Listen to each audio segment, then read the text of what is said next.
এখন ইসলামের যে ধর্ষণের যে বিচার, মানে সেটা হলো দেখা যাচ্ছে যে কাউকে হয়তো তার কোমর পর্যন্ত মাটিতে পুঁতে তারপর তাকে ইট দিয়ে নিক্ষেপ করে তাকে যে বা পাথর দিয়ে নিক্ষেপ করে যে শাস্তি দেওয়া হবে, ওই শাস্তিটা মূলত আসলে বিচারের চাইতে বেশি যে বিষয়টা সেটা হলো সমাজে ধর্ষণের যে ভয়টা,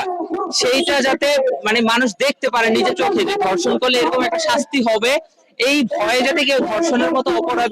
না করে। আচ্ছা, প্রথমত এই যে দর্শকরা মানে ধরার পর গ্রেফতার করার পর ওদের যে বিচার হয় না, এইটার মেইন কাহিনী হলো তৃণমূল পর্যায়ে যারা থাকে, পুলিশ যারা থাকে, যারা ইনভেস্টিগেশনের কাজ করে,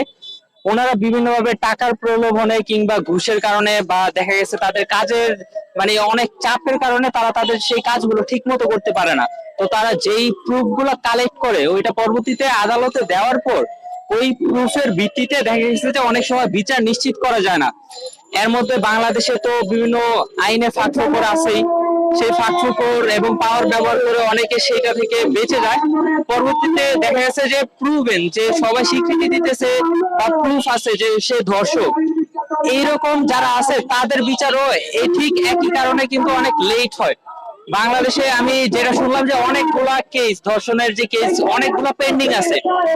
আছে এর কারণ হলো এই পরিমাণে হচ্ছে যে মানে এর বিচার করার মতো ক্যাপাবিলিটি হয়তো যে বর্তমান যেই সিস্টেমটা আছে এর নেই। মানে এই যে সিস্টেমটা আছে এখানে আপিল সহ আরো বিভিন্ন ধরনের রুলস আছে, যে এরপর এই যে আদালতের যে সিস্টেমটা, এটা হলো কেন্দ্রীভূত, মানে কেন্দ্র থেকে মানে একটা সেন্ট্রাল একটা আদালত আছে, সেইখান পর্যন্ত এক সময় মানে হাইকোর্ট পর্যন্ত জিনিসগুলো যায়। প্রুফ হওয়ার পর দেখা গেছে এটা অনেক লেন্দি করার প্রসেস থাকে। এই কারণে মূলত ধর্ষণের বিচার আমরা সহজে দেখি না বা দৃষ্টান্তমূলক বিচার আমাদের চোখে পড়ে না।